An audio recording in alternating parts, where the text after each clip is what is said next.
वालेकुम एवरीवन। आज हम इस वीडियो में डिस्कस करने वाले हैं स्टैक, जो कि डीएसए का बहुत ही इंपॉर्टेंट डाटा स्ट्रक्चर है। हम स्टैक की डेफिनेशंस, वर्किंग और उसकी डिफरेंट चीज़ों को आज सॉल्व करेंगे और बहुत ही आसान लैंग्वेज में उसको समझेंगे। ठीक है, सबसे पहले तो हम देखते हैं कि स्टैक है क्या। स्टैक एक लीनियर डाटा स्ट्रक्चर है जो कि हमारे पास उसका एक प्रिंसिपल है, लास्ट इन फर्स्ट आउट। ये वाले इस रूल को फॉलो करता है। ठीक है, अब सबसे पहले हम लास्ट इन फर्स्ट आउट का मतलब क्या है। अब इसको एक सिंपल एग्जांपल में सबसे पहले तो ये है कि the element that is inserted last will be removed first.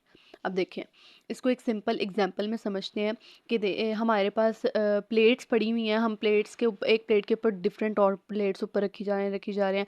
Then हमने देखा है कि जब हमने उसमें से अब उसके ऊपर से एक प्लेट उठानी है, तो हमने जो सबसे लास्ट वाली प्लेट रखी होगी वही हम सबसे पहले उठाएंगे ना। तो ये एक उसके रूल को, ये रियल लाइफ एग्जांपल हम इसको बता रहे हैं कि ये कैसी है। ठीक है, आगे इसकी डिफरेंट टर्मिनोलॉजीज़ हैं, मीन्स के इसके ऑपरेशंस वगैरह हैं कि वो कौन कौन से हैं, उनको यूज़ कर से करते हैं। ठीक है, सबसे पहले इसका फंक्शन है पुश। ठीक है, पुश फंक्शन क्या करता है। पुश फंक्शन ये है कि जैसे हमने कोई भी वैल्यू इंसर्ट करनी होती है ना, तो हम पुश फंक्शन को कॉल करते हैं। इसी तरह सेम ही डिफरेंट और चीज़ें यूज़ होती हैं ना। जब भी कोई एलिमेंट को इंसर्ट करेंगे तो तब हम ये वाला फंक्शन पे ये वाला फंक्शन कॉल करेंगे, पुश वाला। सेकंड है कि पॉप वाला फंक्शन। पॉप फंक्शन मीन्स के जब हमने कोई वैल्यू को रिमूव करना हो तो हम उसको रिमूव करेंगे। ठीक है, और इसका फंक्शन है टॉप। टॉप मतलब हमने देखना है कि हमारे पास सबसे जो टॉप वाली एलिमेंट पड़ा हुआ है वो कौन सा पड़ा हुआ है। ठीक है, हम उसको रिमूव नहीं करेंगे, जस्ट देखेंगे कि हमारा टॉप मोस्ट एलिमेंट कौन सा है। और इज एम्प्टी फंक्शन, एक इसका इज एम्प्टी फंक्शन है और एक इज फुल फंक्शन है। इज एम्प्टी फंक्शन क्या है कि हमने जब हम ना बार बार पुश फंक्शन को कॉल करी जा रहे हैं और हम देख रहे हैं कि इस एम्प्टी फंक्शन में हम देख रहे हैं कि हमारा फंक्शन एम्प्टी तो नहीं। एक मिनट, पॉप फंक्शन क्या है कि हमने देखना है जब हमने कोई भी वैल्यू रिमूव करनी हो तो हम वो देखेंगे कि हम वैल्यू को रिमूव कैसे कर सकते हैं, तो हम पॉप फंक्शन को कॉल करेंगे। और एक टॉप फंक्शन होता है। टॉप फंक्शन क्या है कि वो देखता है, बताता है कि हमारी जो सबसे टॉप पे जो वैल्यू पड़ी हुई है वो कौन सी पड़ी हुई है। जस्ट उसको रिमूव नहीं करेगा, बस बताएंगे हम कि हमारे टॉप फंक्शन पे कौन सी वैल्यू पड़ी हुई है। एक इसका फंक्शन है इज एम्प्टी फंक्शन। बस वो स्टैक में देखेगा कि हमारा फंक्शन एम्प्टी तो नहीं, मीन्स कि हमारी स्टैक एम्प्टी तो नहीं पड़ी हुई। बस ये इस फंक्शन के लिए कॉल होगा, इस चेक करने के लिए स्टैक को कि हमारा फंक्शन एम्प्टी तो नहीं। एक इसका इज़ फुल फंक्शन होता है कि उसको चेक करेंगे कि वो भी चेक इसलिए करेंगे कि हम हमारा जो स्टैक पड़ा हुआ है वो हमारे पास फुल तो नहीं है। अब देखें, जब हम बार बार पुश फंक्शन को कॉल करी जाएंगे तो एक एक ऐसा मोमेंट आएगा कि हमारा स्टैक प्रॉपर फुल हो जाएगा। तो वो हमें एक बताएगा कि फिर वो हमें एक मैसेज डिस्प्ले कर देगा कि आपका जो स्टैक है वो फुल हो गया है।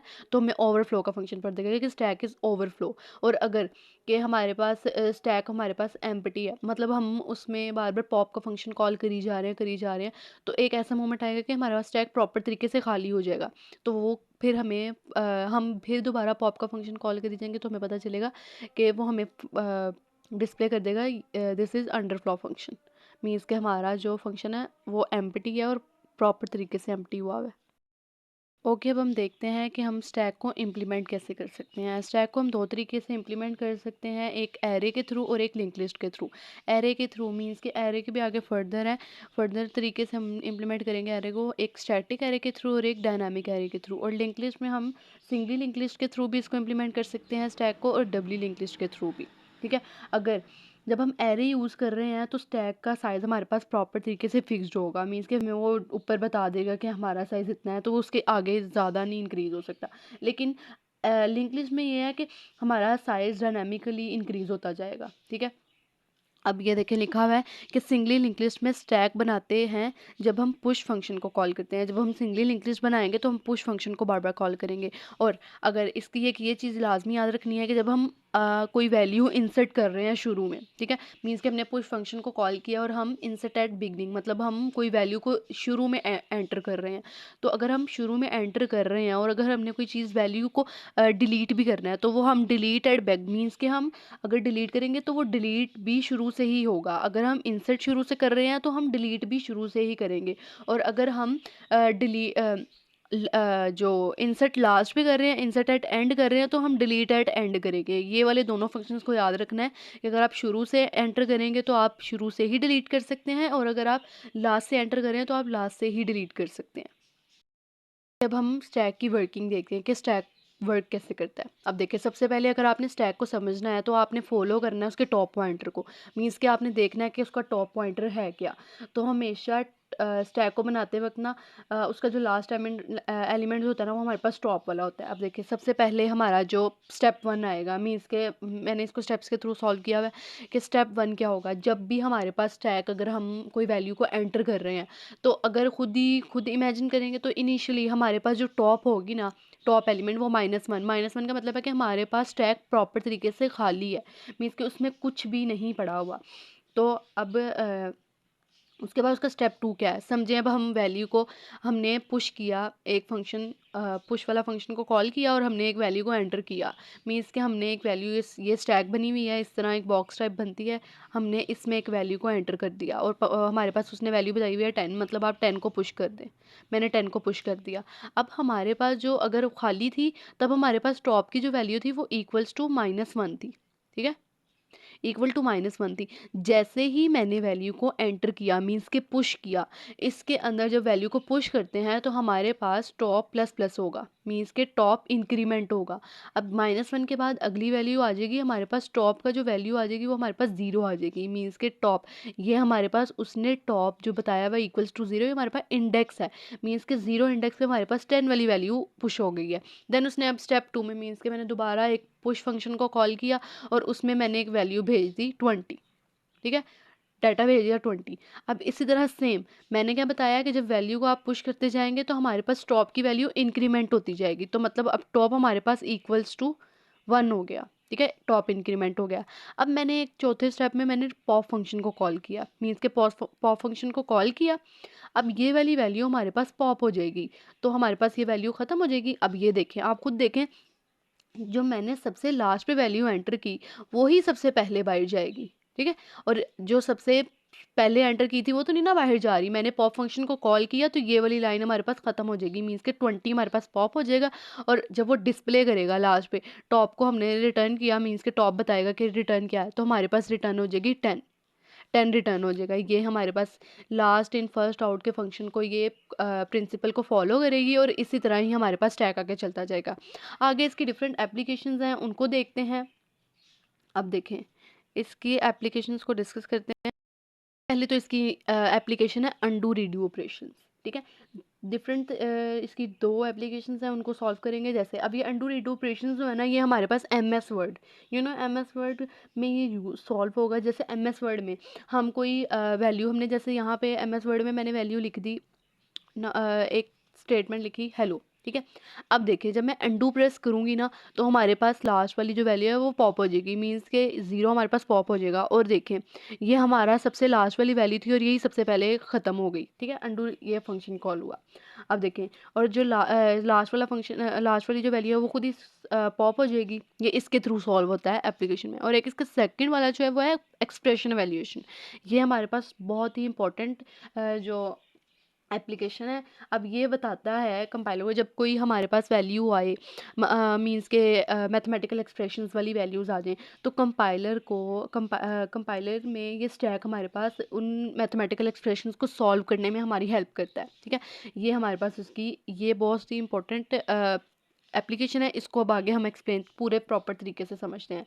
सबसे पहले अब देखें, मैंने बताया मैथमेटिकल एक्सप्रेशन एवेल्यूएशन ये क्या है। अब हम देखते हैं कि मैथमेटिकल एक्सप्रेशन को एवेल्यूएट करने में स्टैक का क्या रोल होता है। अब सबसे पहले देखें, इसकी दो टाइप्स होंगी एक्सप्रेशंस की, एक है इनफिक्स नोटेशन और एक है पोस्टफिक्स नोटेशंस। इनफिक्स नोटेशन क्या है कि हमारे पास जो है इसमें ऑपरेटर सेंटर में आता है और पोस्टफिक्स नोटेशंस में जो हमारे पास ऑपरेटर है वो लास्ट पे आएगा। इसको मैं प्रॉपर तरीके से आगे एग्जांपल के थ्रू भी आपको सॉल्व करवाऊंगी, बताऊंगी। ये देखें, कंपाइलर इनफिक्स को डायरेक्टली एवेल्यूएट नहीं कर सकता, मीन्स के हमारे पास जो वैल्यू आई है ना, वो कंपाइलर ये वाली नोटेशन को प्रॉपर तरीके से सॉल्व नहीं कर सकती। वो इनफिक्स को पोस्टफिक्स में कन्वर्ट करता है, ये हमारे पास इनफिक्स वैल्यू को पोस्टफिक्स में कन्वर्ट करेगा यूजिंग स्टैक के थ्रू उसको सॉल्व करेगा, और आगे हमारे पास जो कंपाइलर है वो हमारे पोस्टफिक्स नोटेशंस को एवेल्यूएट करता है। ठीक है, हमारे पास इनफिक्स नोटेशंस कभी भी कंपाइलर सॉल्व नहीं कर सकता, हमारे पास पोस्टफिक्स नोटेशंस को सॉल्व करता है। ये हमारे पास कन्वर्ट होता है स्टैक के थ्रू इनफिक्स नोटेशन पोस्टफिक्स में। देन अगेन वो पोस्टफिक्स जो है, वो स्टैक जो है हमारे पास, उसको पोस्टफिक्स के थ्रू हमारे पास आगे कंपाइलर को भेज देती है, और हमारे पास जो वैल्यू है वो हमारे पास प्रॉपर तरीके से उसका आंसर आ जाएगा। ठीक है, मैंने ये डिफरेंट ऑपरेटर्स बताए हुए हैं, ये प्रेसिडेंट्स हैं, मतलब इनकी ये हमारी आगे स्टैक जो है इसके थ्रू सॉल्व होती है। मीन्स के कोई मैथमेटिकल एक्सप्रेशन आए तो ये वाली वैल्यूज़, ये वाले ऑपरेटर्स हैं, ये यूज़ होंगे। अब सबसे पहले तो आपने देखना है कि हमारे पास ये जो पावर वाला साइन होता है, मीन्स को इसको एक्सपोनेंट भी कहते हैं, ये सबसे हाईएस्ट प्रायोरिटी जिसकी होगी ना, वो हमारे पास ये वाले पावर वाली वैल्यू की होगी। उसके बाद है मल्टीप्लाई डिवाइड वाली वैल्यू, ये सेकंड लेवल प्रायोरिटी में होगी, और थर्ड वाली में है प्लस और माइनस वाली, ये सबसे लोएस्ट प्रायोरिटी होगी। ठीक है, ये सबसे हाई वाली, ये सेकंड लेवल पे, और ये सबसे लोएस्ट वैल्यू। अब देखें इसके अंदर मैंने डिफरेंट उसके रूल्स लिखे हुए हैं स्टैक को सॉल्व करने के। ठीक है, अब देखें सबसे पहले वाला रूल क्या है। अब अगर स्टैक में टॉप ऑपरेटर और न्यू ऑपरेटर की प्रायोरिटी सेम हो, मीन्स के ये वाला देखें, अगर कोई स्टैक में हमने वैल्यू एंटर की है और उस दो ऑपरेटर्स एंटर हुए हैं और उसकी प्रायोरिटी सेम हुई, तो हमारे पास जो टॉप वाला ऑपरेटर होगा वो हमारे पास पॉप हो जाएगा, और जो न्यू वाला ऑपरेटर है वो पुश हो जाएगा। मैं इसको प्रॉपर तरीके से आगे एग्जांपल के थ्रू आपको समझाऊंगी, आपको समझ आ जाएगी। इसका सेकंड रूल क्या है, अगर न्यू ऑपरेटर की प्रायोरिटी हाई हो, मीन्स की जो वैल्यू आई है, ठीक है, हमारे पास अभी एंटर हुई है, उसकी प्रायोरिटी हाई हुई, तो वो डायरेक्टली स्टैक में पुश होगा, कोई भी वैल्यू पॉप नहीं होगी। मीन्स के देखें, इसको एक रियल लाइफ एग्जांपल के थ्रू सॉल्व करते हैं। जैसे आप बैठे हुए हैं किसी कमरे में, ठीक है, आप कमरे में बैठे हुए हैं और आपके फादर आए हैं कमरे में।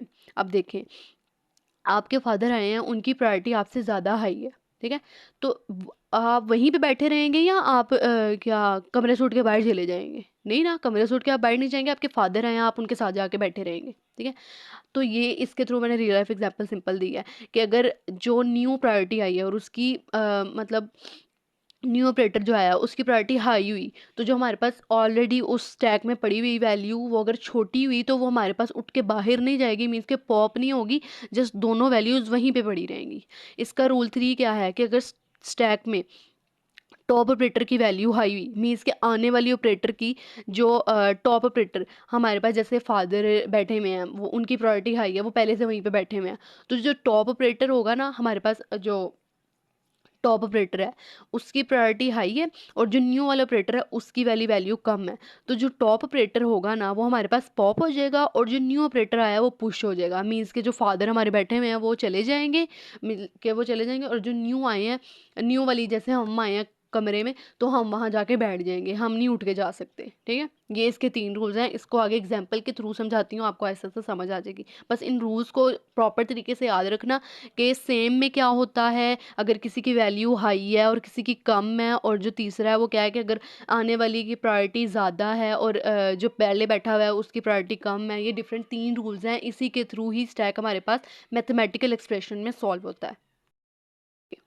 ये मैंने एक सिंपल छोटा सा एक्सप्रेशन लिखा हुआ है, 5+3 = 5+3 को हमने सॉल्व करना है स्टैक के थ्रू। अब हमें तो पता है 5+3 का आंसर 8 है, बट हमने देखना है कि ये स्टैक में कैसे सॉल्व होता है। ठीक है, अब सबसे पहले इन फिक्स ऑपरेशन में मैंने आपको बताया है कि उसके अंदर सारे ऑपरेटर्स को सबसे पहले हमने शुरू से लेकर ना जो जो लिखा हुआ है ना इसमें वो हम लिखते जाएंगे। अब देखें, इन फिक्स में सबसे पहले हमारे पास ब्रैकेट थी, फिर हमारे पास 5, फिर प्लस, फिर 3 और लेस, फिर ब्रैकेट। ये ब्रैकेट्स भी आपने लिखनी है। समझिए आपको वैल्यू दी हुई है 5+3, जस्ट ऐसे दिया हुआ है, बट आपने खुद ब खुद ही जब भी आपने ऑपरेशन इस एक्सप्रेशन को सॉल्व करना है, आपने ब्रैकेट खुद ब खुद ही लगा लेनी है। ठीक है, अब देखें स्टैक के अंदर आपको याद होगा जस्ट उसके अंदर ऑपरेटर्स आते हैं। ठीक है, और जो ऑपरेंड्स होते हैं वो हमारे पास पोस्टफिक्स नोटेशंस में जाते हैं। मीन्स के और पोस्टफिक्स नोटेशन क्या है कि पहले 2 ऑपरेंड्स आएंगे, देन हमारे पास ऑपरेटर आएगा, और स्टैक में जस्ट हमारे पास ऑपरेटर्स आएंगे। अब देखें, ये सबसे पहले स्टैक में पुश किया हमने, तो ये आ गया हमारे पास ब्रैकेट। फिर अगली वैल्यू नीचे वाली लाइन पर आ जाएगी, हमारे पास पोस्टफिक्स खाली रहेगा क्योंकि उसके अंदर कोई ऑपरेटर नहीं आता अभी तक। फिर उसके बाद हमने ये स्टैक को पुश किया, इसके अंदर हमारे पास जस्ट ऑपरेटर्स आएंगे। मीन्स के प्लस माइनस वाली वैल्यूज़, इसके अंदर कोई भी ऑपरेंड नहीं आएगा, ठीक है। अब हमने 5 को पुश किया तो 5 यहाँ पे पुश नहीं होगा, ये जस्ट ब्रैकेट नीचे आ जाएगी और 5 यहाँ पे आके पुश हो जाएगा पोस्टफिक्स में। देन अब यहाँ पे आया प्लस। अब देखिए मैंने जैसे बताया है कि पोस्टफिक्स नोटेशन में 2 ऑपरेंड्स के बाद ही ऑपरेटर लगता है। अब यहाँ पे जब हमने इसको पुश किया तो ये हमारे पास सिंपली पुश हो जाएगा, ये हमारे पास इसके साथ आके यहाँ यहाँ पे आके 5 के साथ नहीं लिखा जाएगा, सबसे पहले ये 5 सिंपली लिखा जाएगा, ये अगली वाली वैल्यू के। फिर हमने 3 को पुश किया, तो ये प्लस ये, अब यहाँ पे आके 3 पुश हुआ, 5 और 3। अब मैंने क्या बताया था कि 2 ऑपरेंड के बाद ही हमारे पास उसका ऑपरेटर आएगा। अब ये ब्रैकेट आई, अब ब्रैकेट इसके साथ वैल्यू मिलेगी और ये वाली वैल्यू पॉप हो जाएगी और यहाँ पे ये हमारे पास 5 3 ये आ जाएगा, ठीक है। और यहाँ पे आ जाएगा प्लस। अब मैं आपको इसकी मतलब इसके थ्रू समझाती हूँ। सबसे पहले हमारे पास ब्रैकेट आई, मीन्स के स्टैक के अंदर ये वाली वैल्यू ब्रैकेट के थ्रू आ गई। अब अगली वैल्यू क्या पुश हमने की, 5 को पुश कर दिया, ठीक है। 5 को पुश किया, देन आगे हमारे पास प्लस आया। प्लस तो स्टैक में अभी नहीं लिखा जाएगा, वो 2 ब्रेंड्स के बाद हमारे पास लिखा जाएगा, ठीक है। ये कैसे सॉल्व होगा स्टैक में। उसके बाद हमारे पास फिर वैल्यू आई 3 लिखी गई। उसके बाद आया प्लस, ये वाला हम ये वाले एक्सप्रेशन को सॉल्व कर रहे हैं। 5 को पुश किया, 3 को पुश किया, अब आगे आ गया प्लस। अब ये वाला जो स्टैक है हमारे पास, इसके अंदर वैल्यूज़ खुद ब खुद ही वैल्यूज़ को ऐड करके आगे वो लिखी जाएंगी। अब देखें ये जो 5 3 ये ऑपरेटर है, इसको मैंने क्या बताया कि ये हमारे पास कंपाइलर सॉल्व करता है, बट हमारी जो जहनीत है वो हमें ये बताया कि 5 + 3 को हम सॉल्व करेंगे। मीन्स के हम जब भी लिखते हैं तो 5 को जो ऑपरेटर होता है वो हम सेंटर में लिखते हैं, 2 ऑपरेंड्स के दरमियान में, बट कंपाइलर इसको पोस्टफिक्स नोटेशंस के थ्रू सॉल्व करता है। अब 5 3 सेंड यहाँ पे प्लस आया, स्टैक खुद ब खुद ही उसको सॉल्व करेगा, मतलब उसने बता दिया कि 5 और 3 को आपस में ऐड करना है, तो वो 5 3 देन हमारे पास लास्ट पे पुश कर देगा 8, मीन्स को उसको सॉल्व करके। ये एक सिंपली एग्जांपल थी, मैं आपको एक डिफ़िकल्ट थोड़ी सी एग्जांपल इसकी समझाती हूँ ताकि आपको समझ आए। ये हमारे पास एक एक्सप्रेशन लिखा हुआ है 5 + 6 × 3 - 2, 3 - 2। ये हमारे पास एक्सप्रेशन लिखा हुआ है, इसको हमने कैसे सॉल्व करना है, स्टैक के थ्रू सॉल्व करना है। सबसे पहले मैंने आपको क्या बताया था, इस एक्सप्रेशन को इनफिक्स नोटेशन में प्रॉपर तरीके से लिखा जाता है। अब यहाँ पे देखिए मैंने ब्रैकेट्स नहीं लगाई हुई थी इस एक्सप्रेशन में, तो मैंने क्या बताया था, कोई भी एक्सप्रेशन लिखा हो आपने उसके अंदर जो ब्रैकेट्स हैं वो खुद लगा लेनी है। अब देखें मैंने पहले ब्रैकेट लगाई, फिर 5, सेम जो लिखा हुआ है एक्सप्रेशन उसको आपने इनफिक्स नोटेशन में लाइन बाय लाइन लिख देना है। पहले आया ब्रैकेट, फिर आई 5, फिर +6 × 3 - 2, ये सारा लिख लिया। देन अब मैंने जैसे बताया था इसको सेम बस सेम करते जाएं। सबसे पहले आएगी वैल्यू, स्टैक में ये पुश हुआ, ब्रैकेट आ गई। देन 5 तो स्टैक में नहीं आएगा, 5 पोस्टफिक्स नोटेशन में चला गया। फिर आया प्लस की वैल्यू यहाँ पे स्टैक में पुश हो गई, 5 ऐसे ही रहा। 6 यहाँ पे आ गई प्लस 5 6 आ गया, मीन्स के 2 ऑपरेंड्स के बाद हमारे पास वैल्यू आनी थी ना, वो हम देखेंगे। अब देखें ये वाला स्टेप देखें कि ये हमारे पास इसकी प्रायोरिटी हाई है, इसकी कम है। मैंने क्या बताया था, अगर आने वाली, ये इसके अंदर रूल लग रहा है दूसरे वाला, कि जो आने वाली प्रायोरिटी है जिसकी मतलब ये न्यूली स्कैंड ऑपरेटर है वो हमारे पास आया है, उसकी अगर प्रायोरिटी हाई हुई और जो हमारे पास टॉप ऑपरेटर पड़ा हुआ है उसकी कम हुई, तो जो आने वाला ऑपरेटर है वो सिंपल आके जस्ट उसमें पुश हो जाएगा, कोई भी पॉप नहीं होगा, सिंपली लिखा जाएगा। मीन्स के ये इसके पास आके सिंपली बैठ जाएगा, ठीक है। 5 से कैसे रहा, देन फिर आगे 3 आ गया, ये प्लस मल्टीप्लाई ऐसे ही रहा, 5 6 3 आ गया। अब ये हमारे पास वैल्यू आई माइनस की, देखें माइनस की वैल्यू आई। अब आपने इसके रूल्स इसको देखना है, रूल्स को याद करना है कि हमने इस रूल को कैसे सॉल्व करना है। अब ये देखें इसकी प्रायोरिटी कम है और जो टॉप वाला ऑपरेटर पड़ा हुआ है उसकी प्रायोरिटी हाई है। मैंने आपको क्या बताया था, अगर न्यूली स्कैंड ऑपरेटर अगर आ रहा है उसकी प्रायोरिटी हाई हुई और टॉप वाले ऑपरेटर की जो वैल्यू है मतलब उसकी कम हुई और उसकी प्रायोरिटी ज़्यादा हुई, तो सिंपली जो हमारे पास टॉप वाला ऑपरेटर है वो पुश हो जाएगा और पॉप होके पॉजिटिव नोटेशन में चला जाएगा और जो न्यूली स्कैंड ऑपरेटर है वो उधर पुश हो जाएगा। अब देखें यहाँ पे 2 ऑपरेटर्स पड़े हुए हैं, हमने उसको जितने भी ऑपरेटर्स पड़े हुए जो न्यूली स्कैंड ऑपरेटर है उसको हर किसी के साथ पहले कंपेयर करना है कि वो देखेंगे, फिर उसके बाद आगे सॉल्व करेंगे। अब ये देखें इसको इसके साथ कंपेयर किया, ये वाली इसकी प्रायोरिटी ज़्यादा थी, ये इधर आके सिंपली पॉप हो गया और यहाँ पे आके पुश हो गया। अगला फिर इसके साथ कंपेयर करेंगे प्लस, अब ये प्लस और माइनस इन दोनों की प्रायोरिटी सेम है, सेम वाले में क्या मैंने आपको बताया था, जो टॉप वाला ऑपरेटर होता है वो सिंपली पॉप होके उधर चला जाता है पॉजिटिव नोटेशन में, और जो न्यूली स्कैंड ऑपरेटर होता है वो सिंपली आके पुश हो जाता है। ये दोनों के साथ मैंने कंपेयर किया, ये दोनों इधर वैल्यूज आ गई, देन जो माइनस है वो इधर आके पुश हो गया, लास्ट में आ गया -2, फिर यहाँ पे 2 यहाँ पे आके पुश हो गया, लास्ट पे आ गई ब्रैकेट, ये वाली ब्रैकेट इसको पॉप कर देगी और यहाँ पे आके सिंपली माइनस लग गया। अब हमारे पास जो सिंपली एक्सप्रेशन बना है वो 5 6 3 मल्टीप्लाई प्लस 2 माइनस ये बना। अब देखें इसको सॉल्व कैसे करेंगे। सबसे पहले जिसकी प्रायोरिटी हाई है उस वाली वैल्यू को सॉल्व करेंगे। अब ये देखें, ये इसकी प्रायोरिटी हाई है प्लस से, तो ये वाली वैल्यू सब मल्टीप्लाई हो जाएगी, मतलब 6 मल्टीप्लाई बाय 3, इसकी प्रायोरिटी ज़्यादा थी। उसके बाद 6 मल्टीप्लाई बाय 3, देन उसमें 5 जाके ऐड हो जाएगा, 5 + 6 मल्टीप्लाई बाय 3। अब 6 मल्टीप्लाई बाय 3 क्या हुआ 18, 2, ये वाली वैल्यू सारी सॉल्व होगी, 2 इसके साथ आके यहाँ पे माइनस हो जाएगा, तो 5 + 18 - 2। अब इसको स्टैक के थ्रू पहले सॉल्व करते हैं। सबसे पहले हमने क्या पुश किया 5 को, देन 6 को, देन 3 को, ये तीनों चीज़ें हमने पुश कर ली। अब देखें 6 और 3 के दरमियान हमारे पास ये वाला ऑपरेटर यूज़ हो रहा है, तो हमारे पास 6 मल्टीप्लाई बाय 3 क्या हुआ 18, सिंपली 18 को कॉल कर देगा, सिंपली 18 पुश हो गया। अगली हमारे पास क्या आई 5 को उसने ऐड करना है, जो हमारे पास न्यू वैल्यू आई है 5 को उसने 18 में ऐड करना है, ठीक है। 5 को जब 18 में ऐड किया तो हमारे पास वैल्यू आ गई 23। लास्ट हमारे पास सिंपली रह गया था 2 माइनस, मतलब जो हमारे पास आंसर आएगा उसमें से 2 माइनस कर दो। जब हमने 23 में से 2 माइनस किया तो आंसर आ गया हमारे पास 21। ये हमारे पास एक स्टैक का मैथमेटिकल एक्सप्रेशन को सॉल्व करने का एक प्रॉपर तरीका था, ठीक है। अगर आपको इसके अलावा मैं आपको जो डिफरेंट चीज़ें रह गई हैं वो मैं आपको बताती हूँ।